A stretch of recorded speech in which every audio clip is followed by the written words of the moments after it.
మరోవైపు కాంగ్రెస్ సర్కారు తీరుపై నిరుద్యోగులు తిరగబట్టారు. ఓట్ల కోసం అలవి కాని హామీలు ఇచ్చి తీరా అధికారంలోకి వచ్చినాక నమ్మక ద్రోహం చేశారని ఫైర్ అయ్యారు.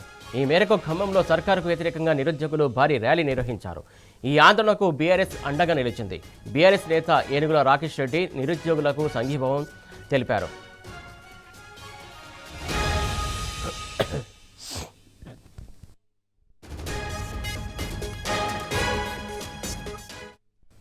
దీనికి సంబంధించి తాజా అప్డేట్స్ మా కరెస్పాండెంట్ సాంబశివరావు అందిస్తారు. సాంబశివరావు, చెప్పండి.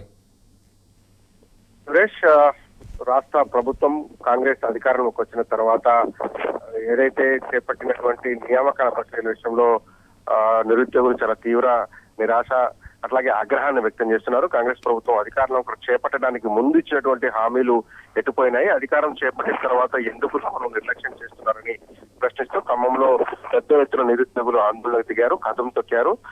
ఖమ్మం మయూర్ సెంటర్ నుంచి మొదలైనటువంటి ర్యాలీ, ఖమ్మం పవిలియన్ గ్రౌండ్ నుంచి మయూర్ సెంటర్ మీదుగా మొదలైనటువంటి ర్యాలీ జిల్లా పరిషత్ సెంటర్ లో ఉన్నటువంటి అంబేద్కర్ స్టాచ్యూ వరకు కొనసాగింది. అంబేద్కర్ స్టాచ్యూ దగ్గర నిరసన వ్యక్తం చేసినటువంటి నిరుద్యోగులు కాంగ్రెస్ ప్రభుత్వాన్ని డిమాండ్ చేశారు. 2 లక్షల ఉద్యోగాలు ఇస్తామని చెప్పి అలాంటి ఎన్నికల సందర్భంగా చెప్పారు. ఏటా జాబ్ క్యాలెండర్ ప్రకటిస్తామని చెప్పి ఆ రోజు హామీ ఇచ్చారు. దాంతోపాటు జీవో 46ను రద్దు చేస్తామని చెప్పి కూడా చెప్పినటువంటి కాంగ్రెస్ ప్రభుత్వం అధికారం చేపట్టిన తర్వాత నిరుద్యోగులను మోసం చేసిందని ఆరోపిస్తూ పెద్ద ఎత్తున నిరుద్యోగులు నిరసన చేపట్టారు. ఈ ర్యాలీకి నిరుద్యోగులు, యువత, దాంతో పాటు విద్యార్థి సంఘ నేతలు కొంతమంది హాజరయ్యారు. దీనికి చేపట్టినటువంటి నిరసన ర్యాలీకి బీఆర్ఎస్ పార్టీ కూడా మద్దతు ప్రకటించి నిరుద్యోగ జేఏసీలతో కలిసి జరిగినటువంటి ర్యాలీ కార్యక్రమంలో బీఆర్ఎస్ నేత ఏనుగుల రాకేష్ రెడ్డి పాల్గొన్నారు. ప్రభుత్వాన్ని స్పష్టంగా నిరుద్యోగులు ప్రశ్నిస్తున్నారు.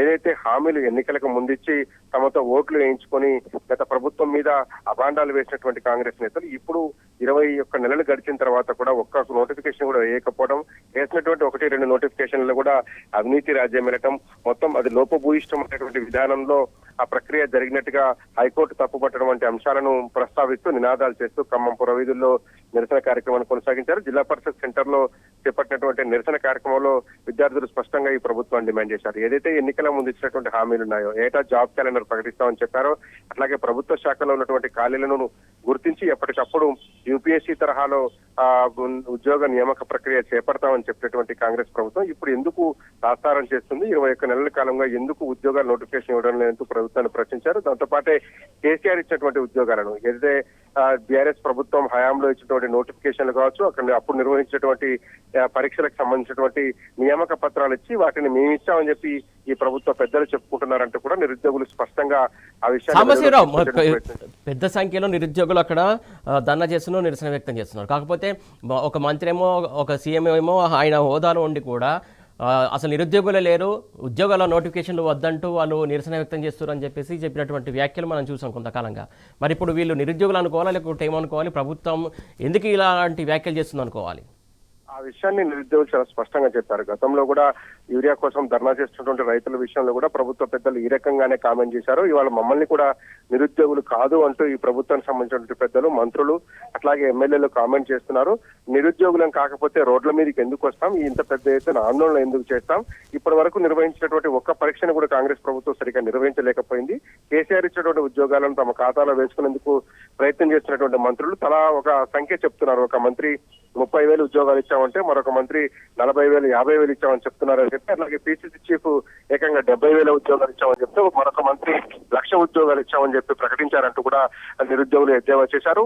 దాంతో పాటే అసలు ప్రభుత్వం దగ్గర ఉన్నటువంటి ఖాళీలన్నీ చేపట్టాల్సినటువంటి నియామకాల విషయంలో ఎందుకు అలసత్వం వహిస్తున్నారంటూ కూడా ప్రశ్నించారు. నిరుద్యోగులకు న్యాయం చేస్తామని చెప్పి అధికారంలోకి వచ్చినటువంటి కాంగ్రెస్ ప్రభుత్వం, కాంగ్రెస్ పార్టీలో ఉన్నటువంటి నిరుద్యోగులకైతే పదవులు వచ్చాయి, ఎమ్మెల్యేలుగా, ఎమ్మెల్సీలుగా, మంత్రులుగా వాళ్ళైతే ఉద్యోగాలు పొందారు తప్ప నిరుద్యోగులకు ఎవరికి ఒరిగింది లేదు అంటూ కూడా నిరుద్యోగ సంఘ నేతలు ప్రభుత్వం పైన ఆగ్రహం వ్యక్తం చేశారు. ఇప్పటికైనా పద్ధతి మార్చుకోవాలి, తక్షణమే నియామక ప్రక్రియలు చేపట్టాలని డిమాండ్ చేశారు. ఈ కార్యక్రమంలో నిరుద్యోగులకు మద్దతుగా పాల్గొన్నటువంటి ఏనుగుల రాకేష్ రెడ్డి కూడా చాలా స్పష్టమైనటువంటి కామెంట్స్ చేశారు.